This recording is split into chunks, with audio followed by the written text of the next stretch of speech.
Meus queridos irmãos, o que acontece quando Jesus está presente numa casa? Abra sua Bíblia em Marcos capítulo 2, nós vamos responder essa pergunta hoje. Marcos capítulo 2, nós vamos ler do verso 1 em diante. Marcos capítulo 2. Se tem alguém sem Bíblia do seu lado, gentilmente você ofereça a sua, para que todos acompanhem essa leitura bíblica.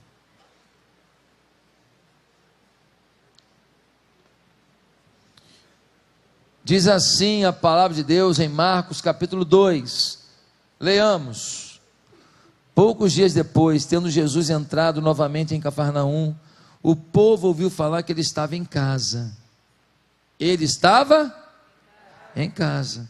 Então muita gente se reuniu ali, de forma que não havia lugar nem junto à porta, e ele lhes pregava a palavra.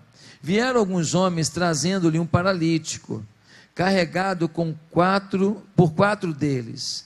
Não podendo levá-lo até Jesus, por causa da multidão, removeram parte da cobertura do lugar onde Jesus estava, e pela abertura do teto, baixaram a maca em que estava deitado o paralítico. Vendo a fé que eles tinham, Jesus disse ao paralítico: filho, os seus pecados estão perdoados. Estavam sentados ali alguns mestres da lei, raciocinando em seu íntimo: por que esse homem fala assim? Está blasfemando. Quem pode perdoar pecados a não ser somente Deus?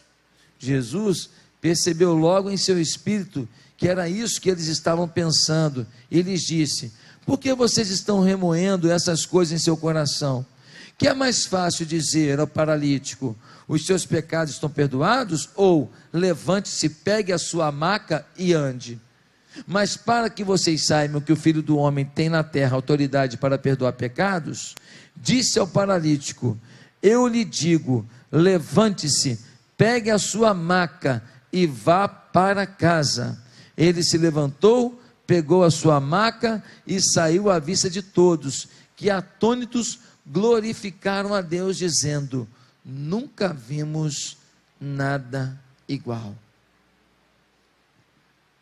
O que acontece quando Jesus está na sua casa? O que acontece quando Jesus tem preeminência, importância, relevância, domínio, influência, respeitabilidade, reverência na sua casa? Primeira coisa que acontece: sua casa vira polo de atração para pessoas. A sua casa começa a atrair gente, começa a aproximar gente. Querido, olha o versículo 2. Diz que Jesus estava em Cafarnaum, estava em casa. Versículo 2: então muita gente se reuniu ali. Jesus entrou em Cafarnaum, era o início do ministério dele, mas Jesus já tinha feito alguns milagres, as pessoas sabiam já do poder dele. Quando souberam que Jesus estava na casa, provavelmente, que casa? Jesus tinha uma casa em Cafarnaum? Não, provavelmente Jesus se hospedava na casa de Pedro. E então eles vão para a casa de Pedro, e aí começa a entrar gente pela porta. Pedro, nem adianta, que eu quero estar perto de Jesus, eu quero ouvi-lo.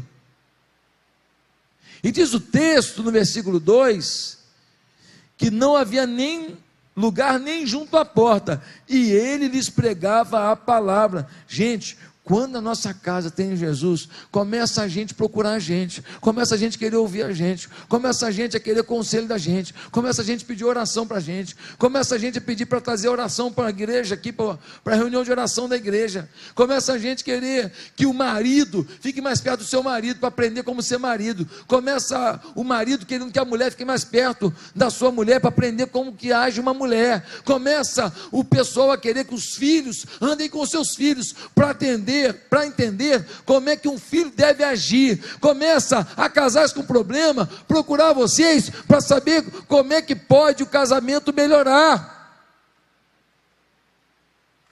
E aí diz o texto que Jesus anunciava a palavra. Por que enche de gente? Porque a palavra é proclamada. A palavra é proclamada pelo que eles dizem, mas principalmente pelo que eles vivem. A respeito. a amor, a dignidade. Quando Jesus está em casa, quando Jesus está dominando o ambiente, quando Jesus é reverenciado no ambiente, querido, a palavra é anunciada, as pessoas sentem que a palavra se reflete nos atos das pessoas, não há incoerência entre o que se prega e a vida que se leva. Nota-se que há mudanças radicais de princípios, de valores, de atitudes naquela família. Nota-se que eles estão unidos no propósito. Quando Jesus está em casa, na nossa casa, nós começamos a ter todos ao redor, querendo saber qual é o segredo dessa casa. Pastor, da minha casa não está acontecendo isso, ninguém está me procurando. Querido, comece por você. Peça para Jesus estar na sua casa, no seu relacionamento com seu marido.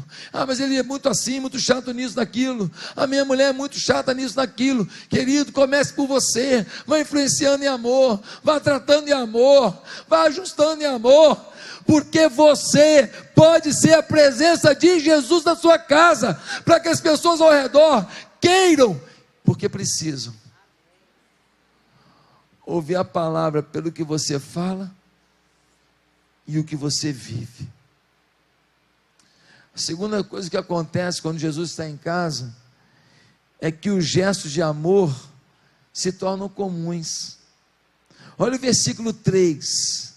Olha o versículo 3. Nós vemos assim: vieram alguns homens trazendo-lhe um paralítico, carregado por 4 deles. 4 homens poderiam ir para Jesus logo, para ouvir Jesus, poderiam ir para Jesus logo, para poder ver os milagres de Jesus. Não, eles falaram: vamos lá pegar o nosso amigo paralítico, vamos ajudar alguém, ele não tem como vir, ele não tem como se locomover, não existe cadeira de roda. Vamos lá. Os 4 pegam o homem e começam a carregar o homem e vamos levar para Jesus. Quando Jesus está numa casa, os atos de generosidade, os gestos de amor se tornam comuns. A esposa fala: oi amor, que bom que você chegou, sabe o que eu preparei para você? O quê?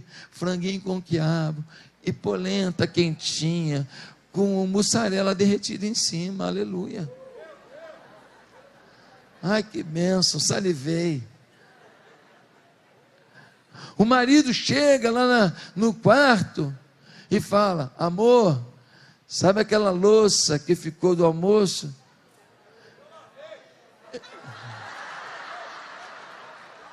Olha Deus falando aí, ó. Amor, eu já lavei, pode ficar aí tranquilo, não precisa voltar para a cozinha não. Hoje, a Bianca estava sentada ali, aí eu falei: Bianca, sabia que a porta lá da cozinha ficou aberta hoje, a cachorrinha passou? Aí eu falei para ela estava sentada ali, eu falei: pois é, ela fez necessidade lá naquele tapete da sala de televisão, mas eu limpei, gesto de amor. O pessoal aplaudiu, o pessoal ficou emocionado inclusive. Meus amados irmãos, gesto de amor. O filho fala: meu Deus do céu, eu tenho tanta coisa com meu pai e com a minha mãe, eu não vou ser um irresponsável que vai levantar, jogar as bermudas no chão, as cuecas no chão, a meia no chão, os negócios todos no chão, e tudo desarrumado. Não, eu vou ajudar a arrumar minha casa, eu vou botar os livros na posição certa, eu vou botar as apostilas na posição certa, eu vou pegar minha roupa suja e botar no cesto de roupa suja, porque eu vou colaborar com a minha casa, porque eu quero ter um gesto de amor e respeito. Amém, irmãos? Amém? Ah, eu vou para a escola. Ah, eu vou para a escola. Eu tenho que tirar a melhor nota possível. Por quê? Porque meu pai está pagando caro nessa escola. Então eu tenho que tirar uma nota boa. Ah, mas matemática não é meu forte. Então, meu filho, você estuda 10 vezes mais. E matemática não é ler. Matemática é fazer exercício. Se não te ensinaram isso, aprenda. História você lê, matemática faz exercício. Se não, meu querido, você não aprende. E aí você vai tirar uma nota que não vai honrar seu pai e sua mãe. Gesto de amor. Gesto de amor de um filho que vai num lugar e lembra da mãe e do pai. Mãe, vou levar um pedaço de bolo para a senhora. Eu fazia isso quando era pequeno. Fazia isso. É coisa de suburbano. Eu assumo. É isso mesmo. Tá? Esse negócio é isso mesmo. Festa no subúrbio tem coxinha, tem um monte de coisa. Lá nos granfinos passa tudo fome. Coxinha, tem quibe, esfirra. Bom demais. Risole, risole. Tempero de gordura, delícia. E eu levava para minha mãe um pedaço de bolo. Gesto de amor. Gesto de amor. Numa casa que Jesus está presente, tem gesto de amor. A gente faz de tudo para agradar o outro, para jogar o outro para cima, para o outro se sentir valorizado. A gente faz de tudo para ver o outro sorrir. Querido, sabe um problema grave na família? É que não tem mais humor. Não tem humor em casa. Um dia desses, a gente estava umas pressões aí, umas coisas acontecendo, e a minha mulher, ela tem um chamado do meu lado, mas o pastor sou eu, ela sofre mais do que eu. E aí tinha acontecido um negócio, não era tão agradável assim, e aí eu cheguei em casa e ela estava tristezinha. E eu tenho uma mania lá em casa, de fazer brincadeira, falando como se fosse a cachorrinha, a tal sem vergonha de hoje. E aí eu falo, né? Por exemplo, eu tenho uma moça que trabalha lá em casa, né? A Nete. Aí eu falo com a Nete, eu chego perto da Nete como se fosse a cachorrinha e falo assim: ela não é confiável não. Toda vez que eu faço coisa errada, ela conta, ela é falsa. E aí eu fico brincando ali, encarno na Nete, e a gente ri. E a pessoa que trabalha na minha casa, ela tem humor todo dia. Quando eu saio de casa, eu falo assim: Nete, fica tranquilo que eu volto. Convencido, né? Porque eu faço a minha empregada rir lá em casa. A minha empregada tem prazer de trabalhar na casa, né? Por favor, fala que é verdade. Queridos, humor. E aí a Bianca tensa tal, e a cachorrinha passou, e eu fiz uma piadinha, eu brinquei. E a minha esposa falou assim: você consegue brincar até nessas horas? Pois para mim foi um elogio. Para mim foi uma alegria. Porque ela entendeu que nada da nossa vida, depois de 21 anos juntos, vai tirar a nossa alegria. Nada está em jogo quando se trata da alegria da minha casa, da minha família. A alegria da sua casa, da sua família não está em jogo. Faça seu marido sorrir. Faça sua mulher sorrir. Bote humor na sua casa. É só problema, só crítica, só isso, só aquilo. Não dá. Sabe que vai magoar o outro? Não faz, evita. Sabe que o outro não gosta muito? Evita. Bota sorriso, bota piada, bota cosquinha nesse negócio. Meus amados irmãos, os vizinhos, os amigos, os familiares poderão usufruir desse momento de ternura, de amor, de generosidade que existe na sua casa. Eu me lembro quando a minha mãe começou um pré-vestibular lá em casa, na garagem lá de casa, na Ilha do Governador, e eu com 17 anos fiquei chateado. Imagina o que é você de repente, todo dia, uma multidão na sua casa, um falatório danado. Eu com 17 anos, menino ainda, irresponsável ainda, meu Deus do céu. Mal sabia eu que a minha mãe estava me dando uma aula de generosidade. Ela começou a chamar professores da igreja, que davam aula de biologia, de química, de matemática, de física. Aqueles meninos, a maioria deles, moradores de favelas da Ilha do Governador, eles ficaram estudando ali gratuitamente. A minha mãe fazia pão com manteiguinha, a minha mãe fazia torradinha, fazia bolinho, café com leite, e botava lá para eles suco de caju, um lanchinho para eles. Eles voltavam do trabalho, voltavam da vida difícil que eles levavam, eles estudavam. Alguns deles passaram para o FRJ, passaram para o UERJ, passaram para a UF, alguns fizeram faculdade particular, com bolsa, porque fizeram uma prova lá e provaram que tinham um bom conhecimento.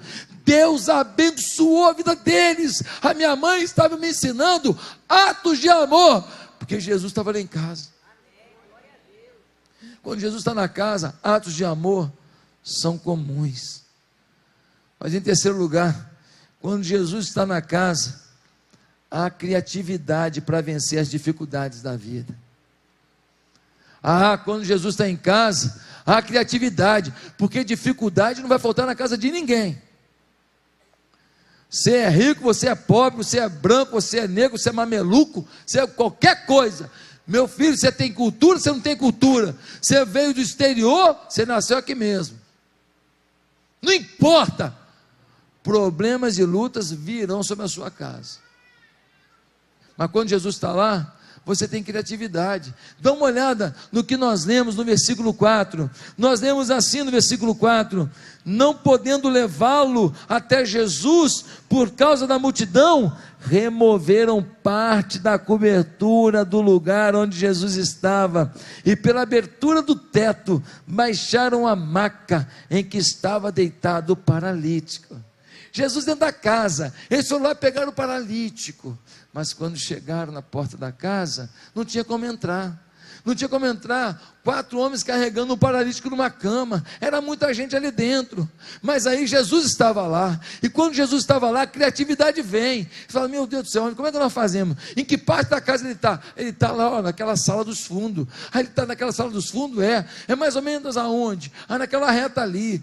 Então tem um jeito, vamos lá por trás, vamos subir ali, e vamos puxar, pega umas cordas, puxa o paralítico, vamos levar ele lá para cima do telhado, vamos destelhar o telhado, e vamos colocá-lo diante de Jesus. Não vai ter jeito, ele vai curar esse homem. Eles subiram no telhado. Não é fácil não, gente, puxar um homem amarrado numa cama para cima de um telhado. Eles puxaram o paralítico, isso o cara vira. Olha aí o problema. Se o homem cai lá de cima, eles fizeram tudo com jeitinho, puxaram. Quando chegaram lá em cima, eles começaram a tirar o telhado. Aí Jesus está aqui falando, de repente aquela poeira de telhado caindo na cara de Jesus. Olha que falta de respeito. Aquela poeirinha caindo, Jesus olha para cima. Quando Jesus olha para cima, aquele clarão, e os caras falando assim: mestre, surpresa. Eles vão descendo a cordinha, e eles descem o homem diante de Jesus. Diz o texto que Jesus viu a fé daqueles homens. Quando a gente está na luta da vida, a gente tem que ter criatividade.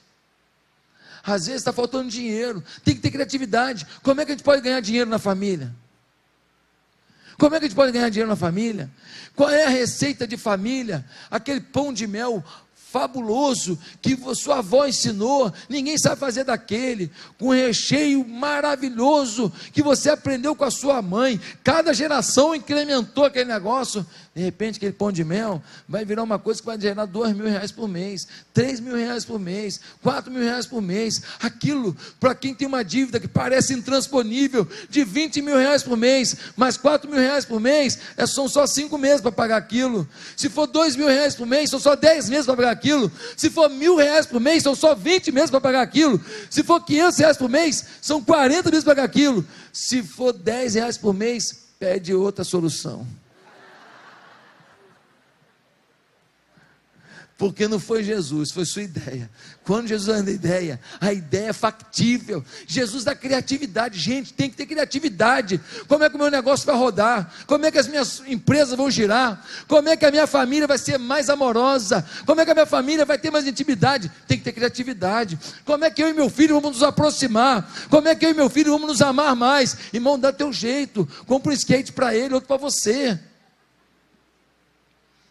Compra a prancha de surf para ele, compra uma para você, vai lá para a praia, bota na areia, tira uma onda. E ele surfa a onda. Dá teu jeito, dá alguma ideia. Vai assistir um jogo com o teu filho, vai assistir um jogo fora do Rio de Janeiro, vai lá em São Paulo assistir um jogo. Desde que não seja de uma torcida muito violenta, mas vai lá assim, para ter 5 horas de viagem de carro, conversando com o teu filho, dialogando, para almoçar com ele, fala para ele: eu te amo, meu filho, eu nunca te falei isso, eu não tenho muito jeito, porque teu avô não falava para mim, me perdoe, mas eu te amo demais. Pô pai, para com isso, eu estou ficando sem graça. Não filho, deixa eu falar mais. Pô pai, por favor, se tivesse falado que eu ia falar isso hoje, eu nem tinha vindo. Eu quero falar, filho, eu quero falar, você vai ter que me ouvir, senão eu vou te deixar aqui no meio da Dutra.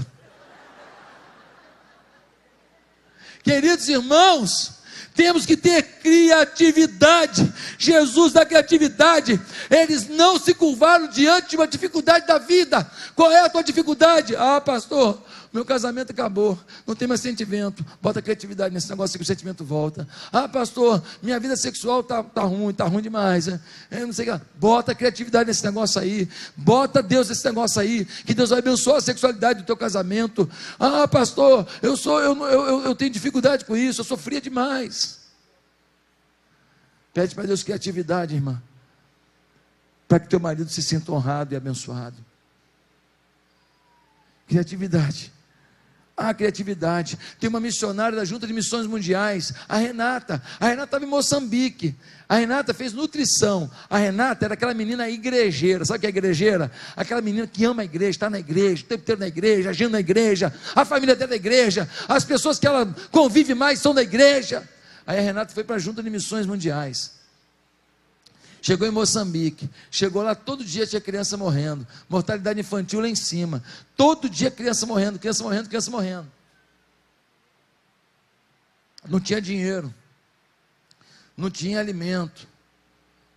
Aí a Renata, como nutricionista, começou a pesquisar. Aí ela falou, poxa, tem aquela casca daquela árvore ali, ah, tem aquela folha de não sei o que lá ali, ah, tem a raiz não sei o que lá ali. Ela foi estudando e viu os nutrientes daquele negócio, foi lá, pegou aquele negócio todo, moeu no liquidificador, juntou aquele negócio todo e tal, começaram a botar aqui um leitinho ou uma aguinha naquele negócio lá e dar para as crianças. Uma farofa multinutricional, feita com as coisas que tinha por lá. Ela inventou um negócio, uma menina, uma jovem. Começou as crianças tudo, ó, tudo parrudinha. Começou a diminuir a taxa de mortalidade. Começou as crianças tudo a prevalecer. Começaram as mães a comer também. E as mães agora tudo com leite, toma leite, a mamãe tem leite. Crianças começavam a chorar, o restaurante ia, pode ficar tranquilo que o leitinho está chegando. Meus amados irmãos, começou a salvar as crianças. Sabe o que aconteceu? O governo ficou sabendo do projeto das meninas. Sabe o que aconteceu? A Nestlé ficou sabendo do projeto das meninas. Aí foram lá na Renatinha, nossa missionária, que a nossa igreja já ajudou muito. Aí foi lá na Renata e falou assim, vem cá, o que você precisa para salvar as crianças aqui em Moçambique, nessa região de Moçambique? Ela falou, o ideal era ter um lugar assim, com isso, e a gente ter um lugar para armazenar mantimento assim, assado, um lugar para pesar as crianças direitinho, para saber isso, para acompanhar o crescimento. Aí a Nestlé foi lá e construiu tudo. E começou a doar milhares de latas de leite todo mês para o projeto da Renata. Sabe por quê? Porque ela teve criatividade. Ela foi recebida pelas autoridades, uma jovem, foi recebida pelas autoridades da região, como reconhecimento de um projeto que mudou a história das crianças. Aí essa menina foi para outro país, como missionária nossa, junto de Missões Mundiais, e ela foi para um país, se eu não me engano foi Guiné-Bissau, não lembro certinho. Chegou lá, começou a ver um monte de adolescente com droga, um monte de adolescente prostituição, um monte de adolescente grávida, novinha. Sabe o que ela fez? Pegou uma filmadorazinha vagabundex, uma filmadorazinha furrequinha, começou a fazer uma novelinha tipo Malhação, novelinha para adolescente. Aí filmava uma cena, aí filmava outra, editava precariamente aquele negócio e fez uma novelinha, ensinando princípios, ensinando valores, ensinando vida cristã, ensinando respeito aos pais, ensinando castidade, ensinando respeito ao próprio corpo, higiene. Aí tinha uma televisão simplesinha, também da região, e ela convenceu eles a passar num horário lá, se tornou um programa super aceito, recordista lá, começou todo mundo a assistir a novelinha da Renata, com uma câmerazinha. Aí ela veio falar na nossa igreja. Quando ela chegou na nossa igreja, a gente estava lá no Rio Mar ainda. Aí ela contou que agora ela precisava fazer uma coisa com mais qualidade, porque outras TVs estavam querendo, só que a qualidade era muito ruim, ficava difícil passar. Ela precisava de um equipamento Apple, alguma coisa mais bacana e tal, um editor de texto, um software mais assim assado. E ela foi falando, e quando ela acabou de falar, quem estava lá lembra, eu fiquei de pé e falei assim: quanto é que custa isso aí? Se não me engano, na época era 30 mil reais. Já tem anos isso, hein? Seria, sei lá, talvez hoje uns 40 mil reais. Aí eu virei para a igreja e falei assim: irmãos, vocês estão entendendo o que eu estou entendendo? Todo mundo em uníssono, todo mundo assim, sim! Aí eu virei para Renato e falei assim: Renato, quero te falar que amanhã você pode ir para a loja, nós vamos comprar todo o equipamento para você fazer a malhação da fé lá nesse país. Ela chorava, ela chorava, ela chorava. Ela comprou o computador, ela comprou o software, ela comprou a câmera, ela comprou tudo que ela precisava e levou para poder salvar os jovens que estão lá distantes. Sabe por quê? Porque ela usou da criatividade. Tua empresa está falindo, tenha criatividade. Teu casamento está falindo, tenha criatividade. Não tem obstáculo que a tua criatividade não possa vencer quando Jesus está na sua casa. Mas em quarto lugar, quando Jesus está na casa, pessoas são curadas no corpo, nas emoções e espiritualmente. Dá uma olhada no versículo 5.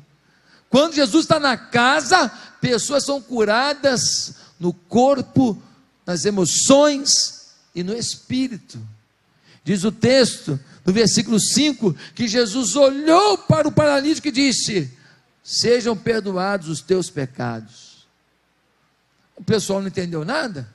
Eles colocaram o paralítico ali para que ele fosse curado no corpo, mas Jesus sabe a raiz das nossas dificuldades. Os 4 homens generosos que o levaram achavam que o problema maior da vida dele era o quê? A limitação de suas pernas. Mas Jesus sabia que o pecado tinha prostrado aquele homem. Nem toda paralisia é fruto do pecado, nem toda doença é fruto do pecado, óbvio que não, mas meu querido, tem muita gente com problema no coração por causa de pecado, tem muita gente com tensões, gerando câncer por causa do pecado, gente crítica, gente o tempo inteiro acusando, e vão fomentando isso é pecado, aí ó, câncer, estresse, problema cardíaco, problema de pressão alta.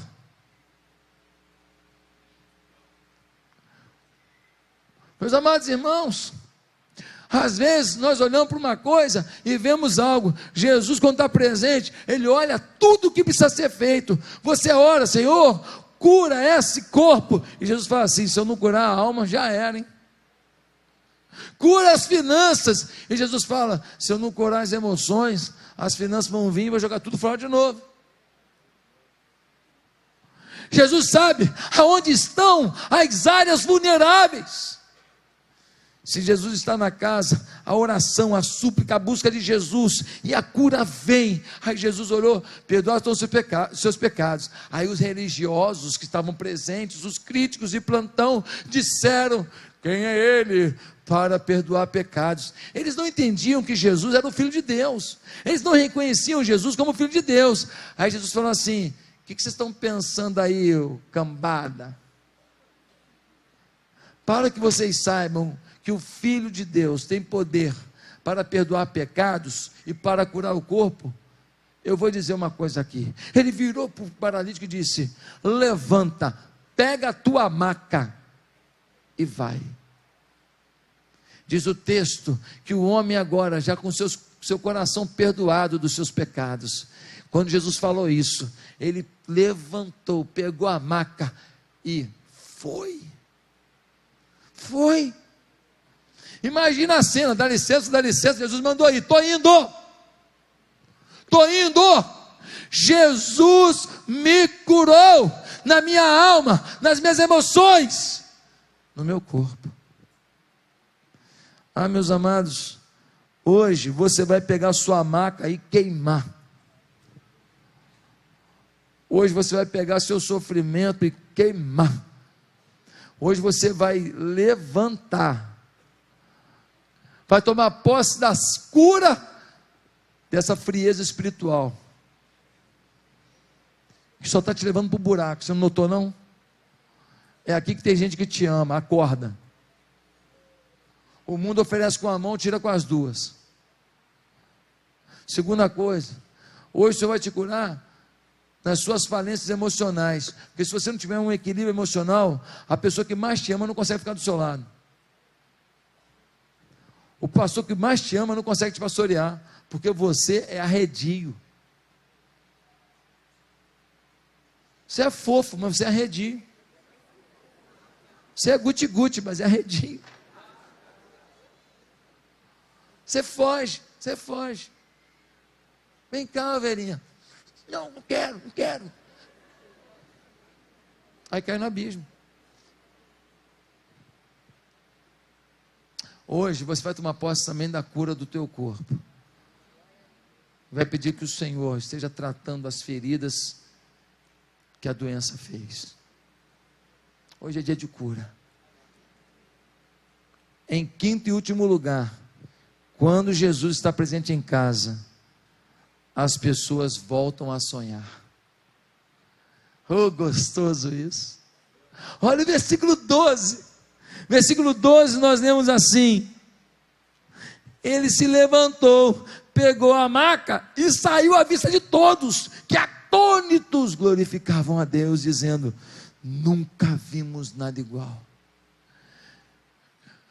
Um homem paralítico naquela cultura, naquela sociedade, não tinha como se locomover, não tinha lugar pavimentado, não tinha calçada bonitinha, não tinha cadeira de roda para ir e vir. Ele dependia o tempo todo de ser carregado. Como produzir, como trabalhar? Naquela cultura, naquela sociedade, um homem paralítico ainda era visto com maus olhos. Sabe por quê? Porque quando uma pessoa tinha uma deficiência, para muitos, isto era porque uma maldição estava sobre ele. O cara já tinha um problema físico, ainda tinha um bullying social. Como sonhar se o meu destino é mendigar? Como sonhar se o meu destino é depender dos outros para tudo o tempo inteiro? Como sonhar? Mas quando Jesus está em casa, Jesus cura. E aí, meu filho, o cara fala assim: deixa eu ir que eu vou contar para minha família que eu voltei a sonhar. Deixa eu voltar para casa e falar que o sonhador chegou. Deixa eu voltar para casa e dizer que Deus mudou a minha vida. Eu voltei a sonhar. Querido, qual é o teu sonho? Não é que nem aquele sonho que o Tiririca falou num vídeo, não, né? Não desista do seu sonho. Não desista do seu sonho. Se chegar numa padaria e não tiver, vai na outra. Sem vergonha demais, né? Não estou falando desse sonho não, filho. Estou falando de sonho de Deus na sua vida, de sonho grandioso. Estou falando de você ter expectativa. O que você é? Você é galinha, você é águia? Galinha, ó, só cisca para baixo. Águia lá de cima vê qual é a melhor presa, a mais gostosinha. Que ratinho. Coelhinho. Ah, coelhinho. Águia vê de cima, escolhe o que quer. Galinha só cisca o que está à sua frente. Não tem visão para ver adiante. Quem você é? Eu não sei como você se vê, mas eu sei como Deus te vê. Deus te vê como algo apaixonante para Ele. Oh, coisa boa. Josué Valandro de Oliveira Júnior. Alguém que Deus ama profundamente. Joãozinho, Mariazinha, Betânia, Carla, Andréia, Cícero, Dani. Não importa, fale o seu nome agora. É o seu nome que lembra Jesus profundo amor. Jesus de novas oportunidades. Jesus de recomeços. Jesus de novos tempos. Está saindo sonho não?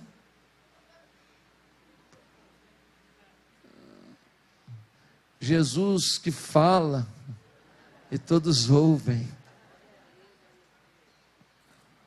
Jesus quer hoje trazer novos sonhos para você. Sonhos empolgantes.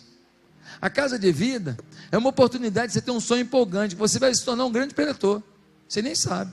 Você vai se tornar um grande líder depois da casa de vida. Você nem sabe. A sua família toda vai encontrar a glória de Deus e você nem sabe. Se você não tentar, não vai conseguir. Vai acontecer um milagre daquele estupendo na sua frente. Aqui, uma irmã aqui da igreja, ela marcou quinta-feira uma cirurgia, na quarta-feira fez o exame. Quando fez o exame, a pessoa falou assim: beleza, essa aqui é uma antiga, né? Cadê a nova? Aí falou: não, essa é a última que ela tirou. Um câncer no intestino. Aí, sumiu tudo.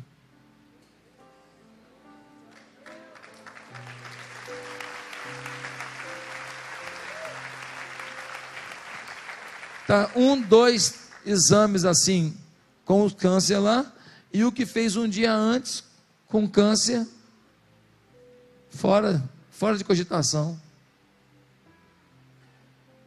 Aí saíram do hospital, falaram: meu Deus, a gente vai voltar amanhã para operar, e agora? Aí o médico ligou, o oncologista falou assim: ó, não me pede para explicar não, mas não tem mais nada aí mesmo não. Está tudo cicatrizado, está tudo tal. Mas, por um capricho meu, por um detalhe a mais, eu vou fazer o seguinte: como essa área, ela é uma área assim, que teve alguma coisa e não tem mais, eu vou fazer uma raspagem, será que eu queria fazer lá? Tal. Então nós vamos fazer uma cirurgia menor do que seria feita, mas nós vamos fazer como uma prevenção. Então a irmã já foi para a minha cirurgia curada. Em vez de ter aquela cirurgia de não sei quantas horas, teve uma coisa muito mais simples, muito mais tranquila, porque o médico entendeu que preventivamente deveria fazer aquilo, e ela se submeteu. A gente tem que também ter isso. Mas ela foi para lá com um diagnóstico: você já está curada. Sabe o nome disso? O nome disso é Deus dos sonhos agindo, é Deus dos milagres agindo, é casa de vida. Casa de vida. Quais são os teus sonhos? Como é que você vai se comportar para que teus sonhos se realizem? Qual é a sua postura para que teus sonhos sejam realidade?